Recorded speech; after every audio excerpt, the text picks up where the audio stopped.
चार देवरानी के आते ही नर्क ससुराल बना स्वर। एक बड़ी शादी की पार्टी चल रही थी। प्रताप सिंह अपने परिवार के साथ शादी में आए हुए थे और रिश्तेदारों से बात कर रहे थे। अरे शर्मा जी, आजकल के लोग तो अपने घर की औरतों को जेल में कैद करके रखते हैं, लेकिन हमारे घर का रूल एकदम अलग है। हम तो अपनी औरतों को फुल आजादी देते हैं। बिल्कुल सही कहा। हमारी बड़ी बहू पल्लवी को ही देख लो, घर में एकदम महारानी की तरह रहती है। प्रताप की बड़ी बहू पल्लवी और बेटी प्रिया कोने में खड़ी थी, तभी उनके पास दो औरतें आती हैं। अरे पल्लवी बहू, क्या बात है, आज इतनी बड़ी पार्टी में भी तुमने कोई ज़ेवर नहीं पहना? अरे छोड़ना बहन, ये दोनों तो एकदम गूंगी है, इन्हें तो किसी से ढंग से बात करना ही नहीं आता। दोनों औरतें वहाँ से चली जाती हैं। रात का समय हो जाता है। पूरी फैमिली पार्टी से लौट आई थी। पल्लवी रूम में थी, तभी उसका हस्बैंड अमित वहाँ आता है। हे पल्लवी, खड़ी क्या है यहाँ? आकर मेरे शूज उतार जल्दी से। जी उतार रही हूँ। और अलमारी से मेरे रात के कपड़े भी निकाल कर ला। पल्लवी अलमारी से कपड़े निकाल कर अमित को देती है। अरे अंधी है क्या? ये वाले नहीं है, वो दूसरे कपड़े ला। पल्लवी दूसरे कपड़े निकाल कर लाती है। ये लीजिए। पार्टी में हुई बातें सच मत समझ लेना, समझी? अपनी औकात मत भूलना। प्लीज अमित जी, मेरा हाथ छोड़ दीजिए। हम निकल यहाँ से। पल्लवी कपड़े लेकर वहाँ से चली जाती है। रात के 3 बजे यामिनी जी पल्लवी के कमरे में आती हैं। मोही, चलो उठ जा, 3 बज गए हैं। माँ जी बस अभी तो सोई थी मैं। ज़बान लड़ाती है, चल जल्दी उठकर काम करना शुरू कर। प्रिया और पल्लवी 3 बजे से ही काम कर रही थी। सुबह हो जाती है, नाश्ते के लिए सभी बैठे हैं। तभी पल्लवी को नींद का झोंका आता है और उसके हाथ से प्लेट्स गिरकर टूट जाती है, जिस पर अमित भड़क कर कहता है, प्लेट तोड़ी है तूने? तो अब ये जो कांच के टुकड़े जमीन पर पड़े हैं ना, इसे तू झाड़ू से नहीं अपने हाथों से साफ करेगी। चल उठा इन्हें। अमित जी प्लीज, ये मेरे हाथों में चुभ जाएगा, मैं झाड़ू से कर देती हूँ ना। मैंने कहा ना, हाथों से उठा। पल्लवी रोते हुए कांच के टुकड़े उठाने लगती है। एक बड़ा टुकड़ा उसके हाथ में चुभ जाता है। आह माँ, खून निकल रहा है। अब ये पूरा फर्श दोबारा साफ कर अच्छे से। हाँ कर रही हूँ साफ। दोपहर का समय हो जाता है। पल्लवी और प्रिया काम करते करते बहुत थक गई थी। अब दोनों खाना खाने के लिए किचन में आती हैं। खबरदार, जो इस ताजे खाने को हाथ भी लगाया, ये तुम्हारे लिए नहीं है। वो जो कल रात का जो खाना थोड़ा सा बच गया था ना, उसे खा लो। यामिनी ये बोलकर वहाँ से चली जाती है। भाभी, पता नहीं ये कैसा नर्क जैसा घर है, यहाँ हमारे साथ दिन रात कितने अत्याचार हो रहे हैं। ये लोग इंसान नहीं है भाभी, जानवर है ये सब, जानवर। प्रिया, हम कुछ नहीं कर सकते, हमें ये सब झेलना ही पड़ेगा। शाम का समय हो जाता है। पल्लवी अपने रूम में थी। वो एक पुरानी साड़ी से काट कर बनाई हुई एक डिजाइनर ड्रेस को देख रही थी। तभी अमित कमरे में आता है। अच्छा, तो अब तुम इस घर में ये कटी फटी मॉडर्न ड्रेस पहनोगी? नहीं अमित, वो तो मेरी पुरानी साड़ी खराब हो गई थी, तो मैंने बस ऐसे ही घर में पहनने के लिए सिल ली थी। अमित पल्लवी से वो ड्रेस लेकर उसमें आग लगा देता है और फिर बाहर से कुछ साड़ियाँ लेकर आता है। इस घर में औरतें सिर्फ ये सिंपल साड़ियाँ पहनती हैं और तू भी यही पहनेगी। अमित ये बोलकर वहाँ से चला जाता है।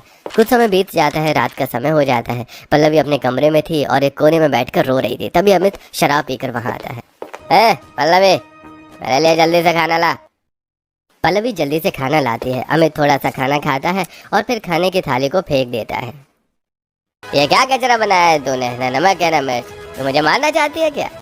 तुम लोग मुझे इतना परेशान क्यों कर रहे हो? सुबह से रात तक बैल की तरह काम करती रहती हूँ, फिर भी चैन नहीं है। अगर तुम लोगों ने मुझे और टॉर्चर किया ना, तो मैं कल ही पुलिस के पास चली जाऊंगी। अच्छा, पुलिस के पास जाएगी तू? तो मेरी बात कान खोल कर सुन ले। अगर आगे से तूने मुझसे जुबान लड़ाई या पुलिस का नाम भी लिया ना, तो मैं केरोसिन डालकर तुझे जला दूंगा और पुलिस को बोल दूंगा कि डिप्रेशन में आकर मेरी बीवी ने सुसाइड कर ली। नहीं अमित, प्लीज ऐसा मत करना। तो आइंदा से ध्यान रखना, अगर तुझे इस घर में जिंदा रहना है तो जो हम कह रहे हैं वो चुपचाप मान। अब जा दूसरा फ्रेश खाना बना कर ला। अगले दिन हॉल में प्रताप सिंह और यामिनी बैठकर चाय पी रहे थे। पल्लवी और प्रिया किचन में काम कर रही थी। तभी एक पड़ोसी रमेश वहाँ आता है। अरे भाई पल्लवी बहू, ओ बहू, वो घर में अचानक मेहमान आ गए हैं। चीनी खत्म हो गई है, थोड़ी सी चीनी मिल जाएगी क्या? जी रमेश अंकल, आप रुकिए, मैं अभी लाती हूँ। पल्लवी जैसे किचन से चीनी लेकर आती है, प्रताप सिंह गुस्से में पल्लवी के हाथ से चीनी नीचे फेंक देते हैं। बेकारी, रोज रोज मुंह उठाकर यहाँ क्यों आ जाता है? मेरे घर में पैसों का कोई पेड़ नहीं लगा है जो पूरे मोहल्ले को राशन बांटता फिरूं। बाबूजी, वो बस थोड़ी सी चीनी ही तो मांग रहे हैं। तो अपनी जुबान बंद रख। इन मोहल्ले वालों की मदद करने की सोचना भी मत। अरे प्रताप जी, आप लोग तो सच में राक्षस हो, राक्षस। अपनी घर की औरतों के साथ ऐसा जानवरों वाला व्यवहार कौन करता है? रमेश ये बोलकर वहां से चला जाता है। कुछ समय बीत जाता है। प्रिया कमरे की खिड़की खोलकर बाहर झांक रही थी, तभी निखिल वहां आ जाता है। अच्छा, तू यहाँ खिड़की पर खड़ी होकर बाहर से अपने आशिक को ताड़ रही है ना? क्या? नहीं भैया, मैं तो बस ये मौसम देख रही थी, कितनी अच्छी हवा चल रही है ना। मुझे मत सिखा, ताड़ ले, अब देख तेरे साथ क्या होता है। भैया प्लीज ऐसी गंदी बातें मत बोलिए। चुप कर झूठी मक्कार, अगर आज के बाद मुझे तो इस खिड़की के पास दिखी ना तो तेरी टांगें तोड़ दूंगा। प्रिया रोते हुए वहां से चली जाती है। कुछ समय बीत जाता है। विकास हॉल में सोफे पर बैठा था और अपने फोन पर किसी से जुए की बात कर रहा था। पल्लवी पास ही टेबल साफ कर रही थी। देवर जी, बुरा मत मानिएगा, लेकिन ये जुआ वगैरह मत खेलिए, ये बहुत बेकार चीज होती है, अच्छे भले घर को बर्बाद कर देती है। हे, तो मुझे ज्ञान बांटेगी अब? तेरी औकात क्या है इस घर में? नौकरानी है, नौकरानी की तरह रहे। पल्लवी चुपचाप वहां से चली जाती है। रात का समय था। राघव हॉल में सोफे पर बैठकर टीवी देख रहा था। पास ही टेबल पर कोल्ड ड्रिंक की बोतल और एक खाली गिलास रखा था। पल्लवी किचन में खाना बना रही थी। भाभी, ओ पल्लवी भाभी। पल्लवी हॉल में आती है। बोलिए देवर जी, क्या हुआ? ऐसा करो, ये जो टेबल पर कोल्ड ड्रिंक की बोतल रखी है ना, इसे इस गिलास में डालकर मुझे दे दो। देवर जी, ये बोतल तो आपके बिल्कुल हाथ के पास ही रखी है, ये तो आप खुद भी कर सकते थे ना, आप तो दिन भर कुछ भी काम नहीं करते। तू मुझे बताएगी कि मैं क्या कर सकता हूँ और क्या नहीं? मेरा काम है ऑर्डर देना और तेरा काम है गुलामी करना। अब चुपचाप कर जो बोला है वो। पल्लवी चुपचाप कोल्ड ड्रिंक की बोतल में से कोल्ड ड्रिंक गिलास में करती है और वहां से चली जाती है। प्रिया अपने कमरे में कीपैड फोन से अपनी सहेली से बात कर रही थी, तभी वहां अभिषेक आ जाता है। अच्छा, तो अब तो छुप छुप कर फोन पर बात करेगी? भैया, वो मेरी सहेली का फोन था। मुझे पागल समझती है कलमुई? तू इस घर को बर्बाद करने का प्लान बना रही थी? नहीं भैया, ऐसा कुछ नहीं है। आज के बाद अगर तू किसी फोन के पास आसपास भी दिखी ना तो तेरा भी यही हाल करूंगा। अभिषेक वहां से चला जाता है। रात के 2 बज रहे थे। घर में सब लोग सो चुके थे। प्रताप सिंह अपने कमरे में अकेले थे। वो अपनी अलमारी में से एक आधी जली हुई पुरानी तस्वीर निकालते हैं। तुमने मेरे साथ किया है जो मैं उसे कभी नहीं भूलूंगा। प्रताप सिंह उस तस्वीर को वापस अलमारी में रख देते हैं। दोपहर का समय हो जाता है। हॉल में प्रताप सिंह और यामिनी आराम से सोफे पर बैठे हुए थे। सुनिए जी, अमित की शादी तो हो गई, पर अब इन बाकी चारों नवाबों का क्या? विकास, निखिल, राघव और अभिषेक, इन चारों की शादी कब करेंगे? शादी तो करनी है यामिनी, लेकिन लड़कियां ऐसी होनी चाहिए कि उनके बाप के पास अंधा पैसा हो, मोटा दहेज आना चाहिए घर में। अरे तो मैं फिर अपने इस बिचौलिए रामलाल को फोन लगाती हूँ ना, वो पूरे शहर के अमीर घरों के रिश्ते करवाता है। आज रात को ही बुलाती हूँ उसे। रात का समय हो जाता है। बिचौलिया रामलाल घर आता है। अरे प्रताप जी, आप टेंशन मत लीजिए, आपके चारों लड़के एकदम हीरे हैं। मैं ऐसा घर ढूंढ कर लाऊंगा कि दहेज गिनते गिनते आपके हाथ थक जाएंगे। अरे यही तो उम्मीद थी तुमसे रामलाल। बस अब जाओ, काम पर लग जाओ। शहर के एक बहुत बड़े होटल में एक बढ़िया पार्टी चल रही थी। आरोही, निधि, अवनी और रोशनी मॉडर्न ड्रेसेस पहने अपनी अपनी सहेलियों के साथ पार्टी कर रही थी। चीयर्स गर्ल्स, यार अपनी लाइफ ना एकदम बिंदास है, कोई रोक टोक नहीं, जो मन में आए वो करो। सच में यार, लेकिन मुझे ना कभी कभी टेंशन होती है कि शादी के बाद क्या होगा। आजकल के ये जो आदमी होते हैं ना, जो सोचते हैं कि औरतों को दबा कर रखना चाहिए। अरे भाड़ में गया से आदमी। सुन, हम चारों बहनें ना किसी के आगे झुकने वाली नहीं है। अगर किसी ने हमें दबाने की कोशिश की ना तो ऐसा करारा जवाब देंगे कि उनकी पूछते याद रखेंगी। एग्जैक्टली, हम तो बस यही चाहते हैं कि जिस भी घर में हमारी शादी हो वो फैमिली हमारी तरह ही एकदम चिल और बिंदास हो। अगले दिन सुबह प्रताप सिंह के घर बिचौलिया रामलाल आता है। अरे प्रताप जी, एक बहुत बड़ी और अमीर पार्टी मिल गई है। उनकी 4 बेटियां हैं और वो अपनी चारों बेटियों की शादी एक ही घर में करना चाहते हैं। अरे वाह, चारों बहनें एक ही घर में? अरे बाप रे, तो दहेज भी 4 गुना मिलेगा। अरे लड़कियां बहुत अमीर और मॉडर्न है, बाप के पास प्रॉपर्टी की कोई कमी नहीं है। दहेज भी मिलेगा और शादी के बाद इन अमीरजादियों की सारी प्रॉपर्टी भी मैं अपने नाम करवा लूंगा। ठीक है रामलाल, हम कल ही उनसे मिलने जाते हैं और रिश्ता पक्का करते हैं। रामलाल वहाँ से चला जाता है। रात को पूरा परिवार एक साथ इकट्ठा होता है। कल हम सब लड़की वालों के घर जा रहे हैं और सुनो, वहाँ पर हम सबको एकदम अच्छा बनने का नाटक करना है, जैसा हम हमेशा दुनिया के सामने करते हैं। हाँ, तुम चारों भी वहाँ एकदम शरीफ बनकर बैठना। और तुम दोनों कल मुही हो, कल वहाँ पर तुम दोनों अपना मुंह बिल्कुल बंद रखोगे। अगर गलती से भी तुम्हारे मुंह से इस घर की सच्चाई निकली तो कल का दिन तुम दोनों का आखिरी दिन होगा। अगले दिन प्रताप सिंह की पूरी फैमिली आरोही, निधि, अवनी और रोशनी के घर जाती है। बेटा पल्लवी, तुम तो इस घर की बड़ी बहू हो, सच सच बताना तुम्हारे ससुर जी और बाकी सब लोग कैसे हैं? जी अंकल जी बहुत अच्छे हैं सब। अरे भाई साहब, मेरा घर तो ना एकदम स्वर्ग है, स्वर्ग।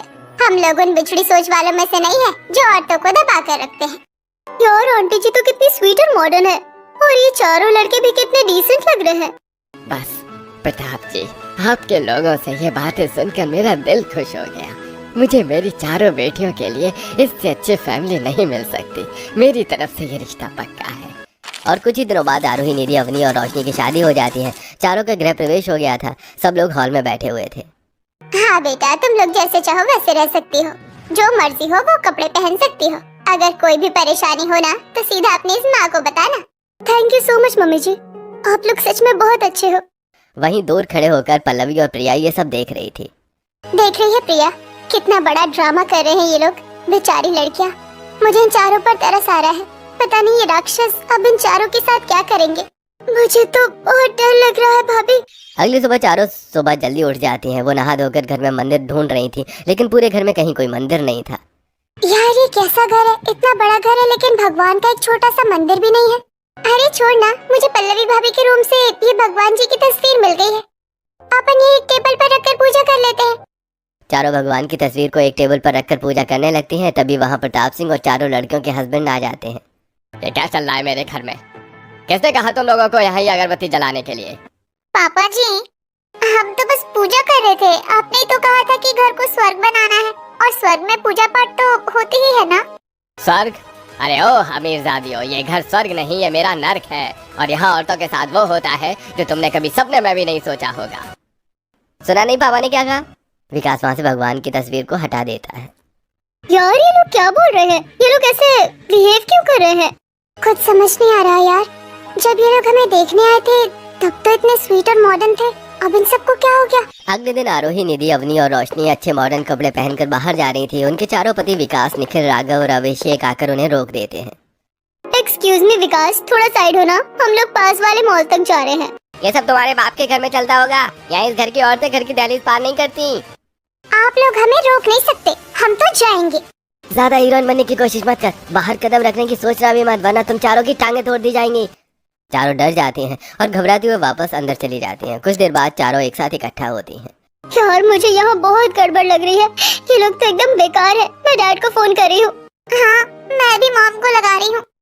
तभी विकास, निखिल, राघव और अभिषेक वहाँ आते हैं और चारों लड़कियों के फोन छीन लेते हैं और उन्हें तोड़ देते हैं।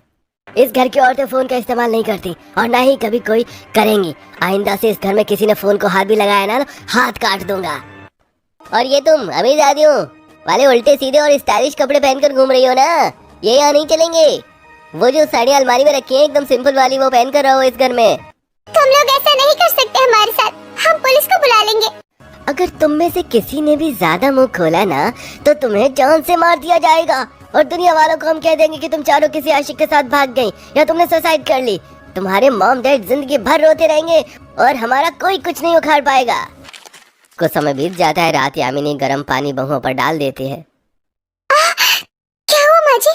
जल गई महारानिया? अरे 2:30 बज गए हैं, उठो और जाकर पूरे घर की साफ सफाई करो। उठो।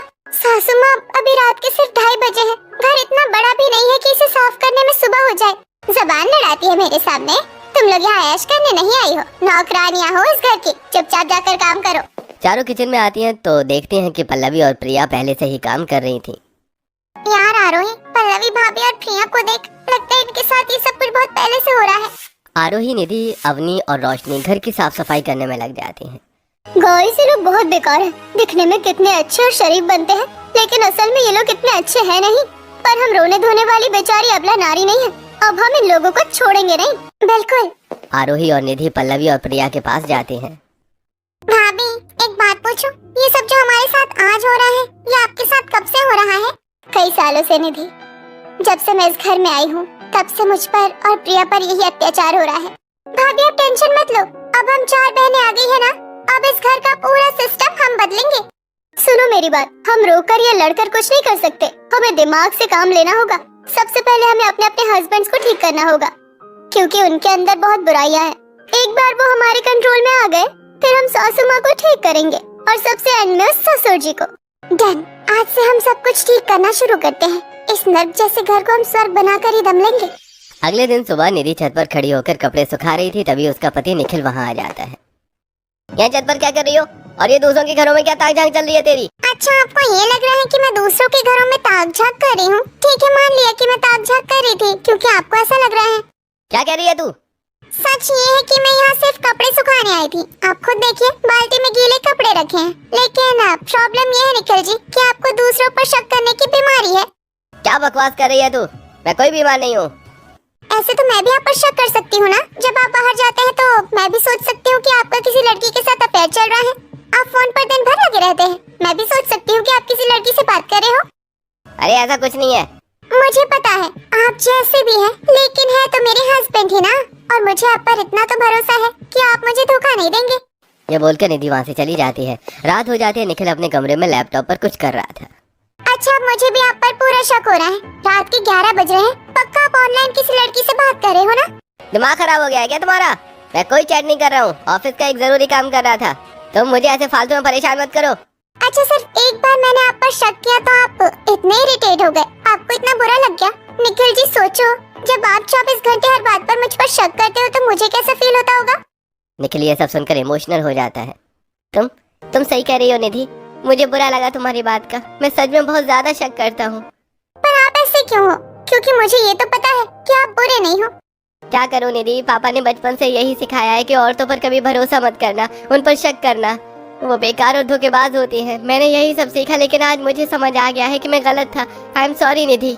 यह सुनकर निधि खुश हो जाती है। दोपहर का समय हो जाता है। राघव अपने कमरे में बहुत ही बुरी हालत में लेटा हुआ था। उफ अवनी, मेरे पैरों में बहुत तेज दर्द हो रहा है यार। मुझसे तो अब ठीक से चला भी नहीं जा रहा है। जरा आकर मेरे पैर दबा दो। पैर दबा दो?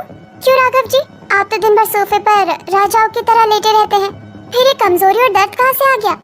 वही तो मैं सोच रहा हूँ। मैं तो कुछ काम भी नहीं करता, फिर भी मेरे साथ ये क्यों हो रहा है? यही तो प्रॉब्लम है राघव, आप कोई काम नहीं करते। आप सारा काम दूसरों पर ऑर्डर देकर करवाते हैं। इससे बॉडी वीक हो जाती है। क्या सच में? लेकिन पापा ने तो हमेशा यही सिखाया है कि औरतें काम करती हैं। काम तो कोई भी कर सकता है ना राघव। तुम बिल्कुल सही कह रही हो अवनी। पापा की बातों में आकर मैंने अपनी ही हेल्थ खराब कर ली। लेकिन अब से मैं अपने सारे काम खुद करूंगा, बल्कि घर के कामों में तुम्हारी हेल्प भी करूंगा। अवनी ये सुनकर खुश हो जाती है। रात का समय था। अमित आज बिना शराब पिए घर जल्दी आ गया था। वो अपने कमरे में बैठा हुआ था, तभी पल्लवी लड़खड़ाते हुए वहाँ आती है। ए अमित, कहाँ है तू? चल उठकर मेरे लिए गरम खाना ला। ये क्या बदतमीजी है पल्लवी? तूने शराब पी है? तेरा दिमाग खराब तो नहीं हो गया? चुप कर, मैं इस घर की मर्द हूँ। मेरा जो मन करेगा मैं वो करूँगी। तेरी हिम्मत कैसे हुई इस हालत में मेरे सामने आने की? अमित, बुरा लगा ना? घिन आ रही है ना मुझे इस हालत में देखकर? तूने पी नहीं है? ये सब क्या था? ये एक्टिंग भी हमें तुम्हें ये दिखाने के लिए किया कि जब तुम नशे में धुत होकर घर आते हो तो तुम कैसे लगते हो। पल्लवी फोन में अमित को उसकी वीडियो दिखाती है कि वो शराब पीने के बाद कैसा हो जाता है। बंद कर दो पल्लवी, इसे प्लीज बंद कर दो। मैं इतना भयानक और घटिया दिखता हूँ, मुझे खुद से घिन आ रही है, खुद से घिन आ रही है।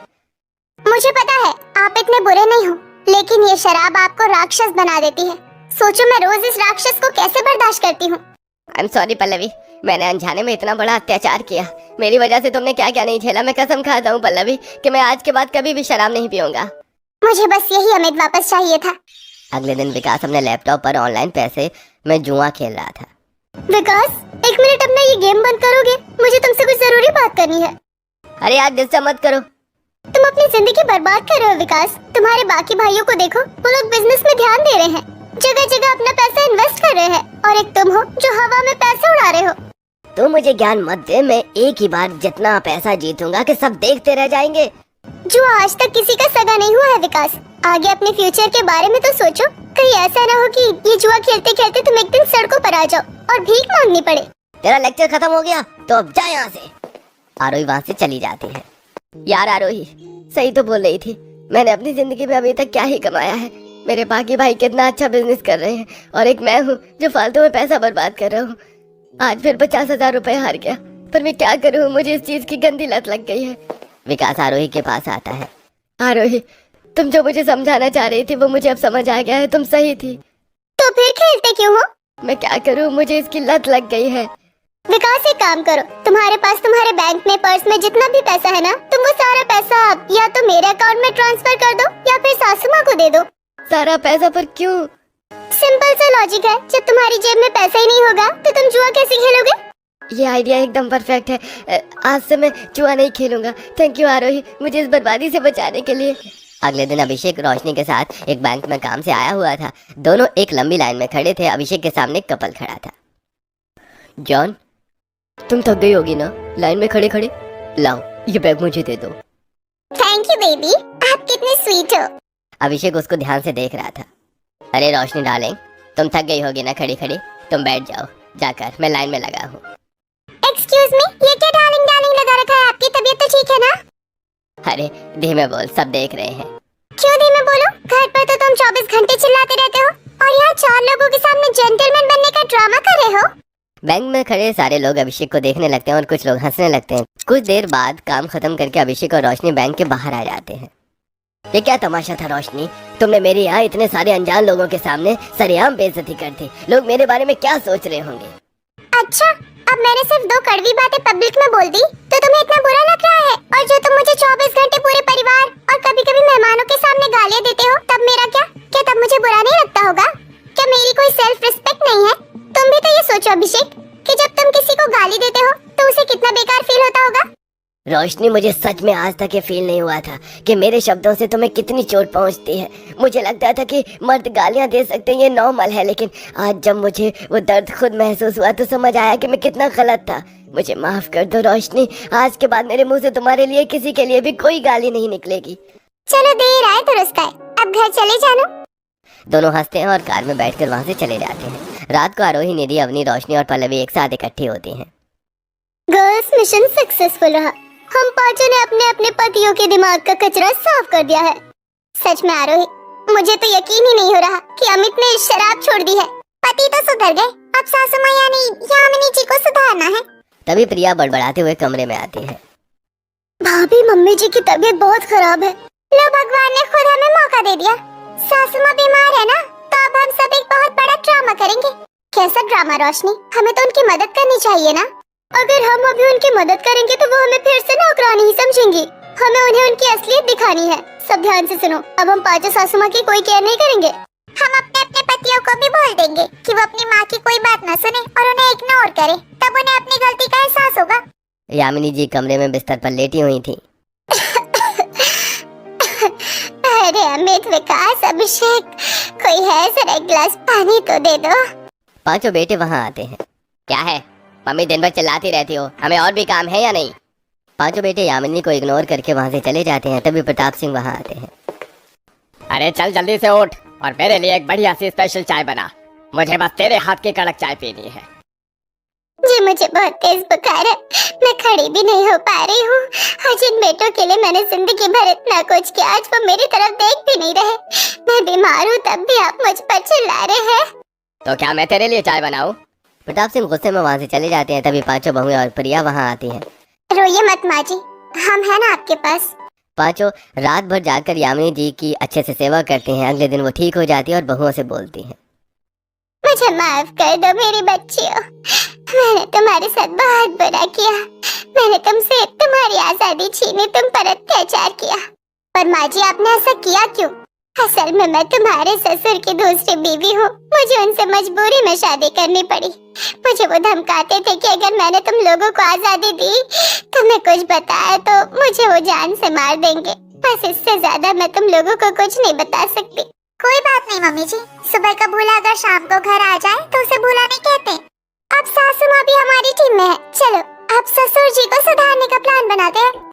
शाम का समय हो जाता है। प्रताप सिंह हॉल में बैठे हुए थे, तब भी 3-4 गुंडे वहां आते हैं।